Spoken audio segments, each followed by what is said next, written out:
എന്തായാലും വളരെ സന്തോഷമുള്ള ഒരു ഓണക്കാലം ഇത്. എല്ലാവരും ഒരേ മനസ്സോടെ ഒരു വീട്ടില് ഒരുമിച്ച് ചേർന്നല്ലോ, അത് തന്നെ മഹാഭാഗ്യം.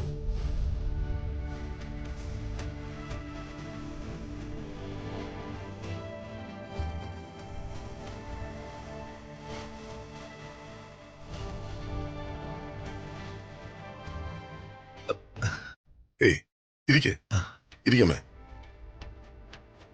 എനിക്ക് ഒന്ന് രണ്ട് ഫോൺ കോൾ ഉണ്ടായിരുന്നു. അമ്മ വന്നില്ലേ അമ്മി? അമ്മ ഇപ്പൊ വരും ഏട്ടാ, പൂജാമുറിയില്ല. ഈ ഇരിക്കുന്നവരെയൊക്കെ ഒന്ന് പരിചയപ്പെടണ്ടേ വർമ്മ സാറ്? ആരെ പരിചയപ്പെടേണ്ട അമ്മേ, എല്ലാവരെയും എനിക്ക് നന്നായിട്ട് അറിയാം. അയ്യോ അത് ശരിയാണല്ലോ. ഞാൻ എന്തൊരു വിട്ടിയാ. അല്ല, ഇതെല്ലാം പ്രതാപ് വർമ്മ സാറിന്റെ വോട്ടുകളല്ലേ? അയ്യോ, വോട്ട് ചോദിക്കണമെന്നല്ല ഞാൻ എല്ലാവരെയും ക്ഷണിച്ചത്. ഞങ്ങൾ സ്നേഹിക്കുന്നവരും ഞങ്ങളെ സ്നേഹിക്കുന്നവരെയും ഒരുമിച്ച് കൂട്ടി ഒരു ഓണാഘോഷം.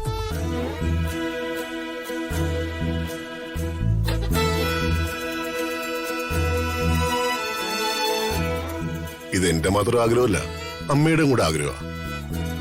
സൂര്യമംഗലത്ത് സരസ്വതി വർമ്മ തമ്പുരാട്ടിയുടെ ഒരു സ്വപ്നം.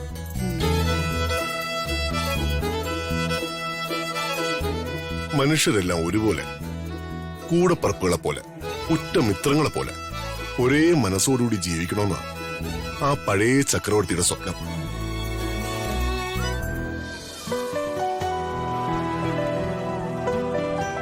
എന്റെ പൊന്നു സാറേ, ഇന്ന് മനുഷ്യൻ അങ്ങനെ വല്ലതും ഉണ്ടോ? 4-5 പേർ ഒരുമിച്ച് കൂടിയ അഭിപ്രായ വ്യത്യാസവും തമ്മിലടിയും കുതികാലുവെട്ടും കൂട്ടക്കുരുതിയും വെള്ളമടിയും. എല്ലാവർക്കും അവരവരുടെ കാര്യം, ഒരു സമത്വം ഇല്ലെന്നേ. അമ്മ ഒന്ന് മിണ്ടാതിരിക്കേ, സാറ് സംസാരിക്കട്ടെ. നിങ്ങളുടെ കളിപ്പുള്ളല്ലേ ഇരിക്കുന്നത്. മിനിസ്റ്റർ അതൊക്കെ വിട് ചെയ്യാ. ഞാനിപ്പോ മിനിസ്റ്ററായിട്ടല്ലോ നിങ്ങളുടെ മുമ്പിൽ ഇരിക്കുന്നത്, നിങ്ങളിൽ ഒരാളായല്ലേ. ജയാന്നല്ലേ സാർ ഇപ്പൊ എന്നെ വിളിച്ചത്? അപ്പൊ സാറിന് എന്റെ പേരൊക്കെ ഓർമ്മയുണ്ടല്ലേ? അതിലെന്താ സംശയം?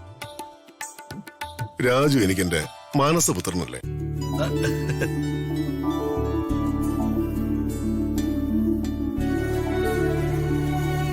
അപ്പോ രാജുവിന്റെ ബന്ധുക്കളും എന്റെ ബന്ധുക്കളാണ്.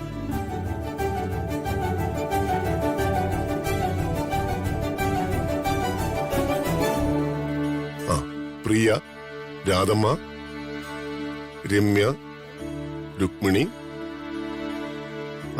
ജയൻ.